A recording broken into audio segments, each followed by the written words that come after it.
प्रकट हो गई, शंख चक्र गदा पद्म धारण किए हुए नारायण प्रकट हो गए। तो लक्ष्मी नारायण भगवान की, लक्ष्मी नारायण भगवान की, लक्ष्मी नारायण भगवान की। जब राजा बलि सब दान दे दिया था तो राजा बलि की मां ने कहा था, बेटा ऐसा दान नहीं देना चाहिए कि अपने लिए जगह न रहे।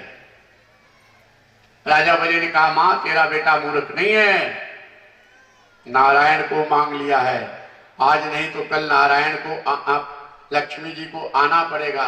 लक्ष्मी जी पतिव्रता हैं, नारायण के बिना रह नहीं पाएंगी। और जो लक्ष्मी जी आ गई और प्रकट हो गए तो लक्ष्मी जी प्रसन्न हो गई इसकी भक्ति से और कही कि जो वरदान चाहो मांग लो। तो राजा बलि ने कहा, अब तक नारायण का दर्शन हो रहा था, हे मैया माँ के साथ प्रभु पिता का भी दर्शन यहाँ होता रहे। एक रूप से माता लक्ष्मी ना भगवान के सहित राजा बलि के यहाँ छोड़कर दूसरे रूप से अपने धाम को गए। अर्थात अगर तुम्हें धन की जरूरत है तो नारायण के माध्यम से धन प्राप्त करो, लक्ष्मी पति मत बनो, लक्ष्मी पुत्र बन करके लक्ष्मी माँ को अपनी माँ बना करके। इसमें जो लक्ष्मी पति बनना चाहता है और धन हुआ, अभिमान आया, वही मामला बिगड़ गया। लक्ष्मी पति नहीं, लक्ष्मी पुत्र बन करके। और लक्ष्मी को प्राप्त करना है तो नारायण के माध्यम से, अर्थात धर्म के माध्यम से। अधर्म, बेईमानी, भ्रष्टाचार से जो धन प्राप्त करता है तो सज्जनों लक्ष्मी का वाहन उल्लू है। उल्लू जाने कुछ हुआ, रात को देखता है दिन को नहीं। एक बार विश्व सम्मेलन हुआ उल्लुओं का, कुछ-कुचवा का विश्व सम्मेलन हुआ और प्रस्ताव रखा गया कि सूर्य भगवान का अस्तित्व नहीं है। एक मत से प्रस्ताव पार भया, सूर्य भगवान का अस्तित्व नहीं है, क्योंकि ये दिन को दिखबे नहीं करते तो कैसे जानेंगे सूर्य भगवान क्या है। ऐसे जो भ्रष्टाचारी और घुसखोर लोग हैं उनको न्याय का अस्तित्व ही नहीं दिखाई पड़ता। वो तो खाली माल माल, भोग भोग भोग।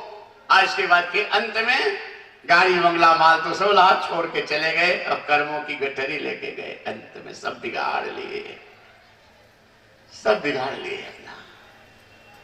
तरह तरह की पीड़ा फिर सहे जन्मों जन्मों तक। इसमें कोई घुसखोर या भ्रष्टाचारी बैठे होंगे तो आप लोग बुरा नहीं मानना,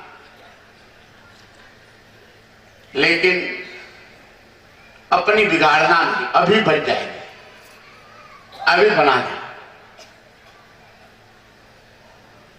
यहाँ तो अभी बता रहे थे हमारे प्रिय शिष्य मिश्रा जी, ये भिनगा छोटी काशी है, संतों की नगरी है, आध्यात्मिक नगरी है। यहाँ बेईमान घुसखोर नहीं होंगे, यहाँ भ्रष्टाचारी नहीं होंगे।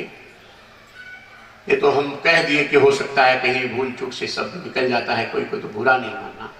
ये परिणाम अच्छा नहीं होगा।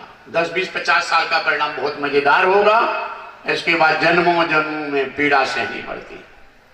इसलिए नारायण को प्राप्त, लक्ष्मी को प्राप्त करना है तो नारायण के माध्यम से, अर्थात धर्म के माध्यम, न्याय के माध्यम।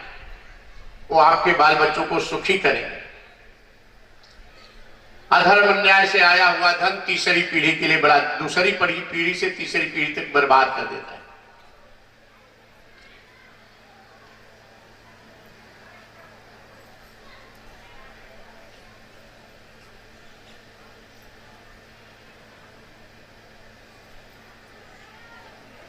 इस पावन पवित्र चरित्र को जो सुनता है,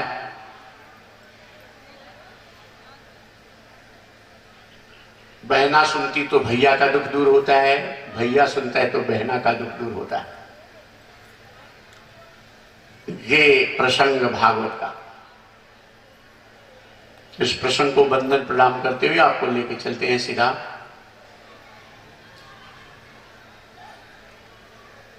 जल भरत की कथा की तरफ।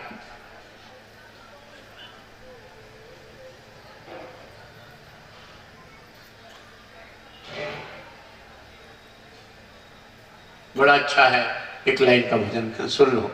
सज धर कर जिस दिन मौत की शहजादी आएगी, अर्थात चाहे जितना जैसे धन कमा लो, लेकिन कोई साथ नहीं है।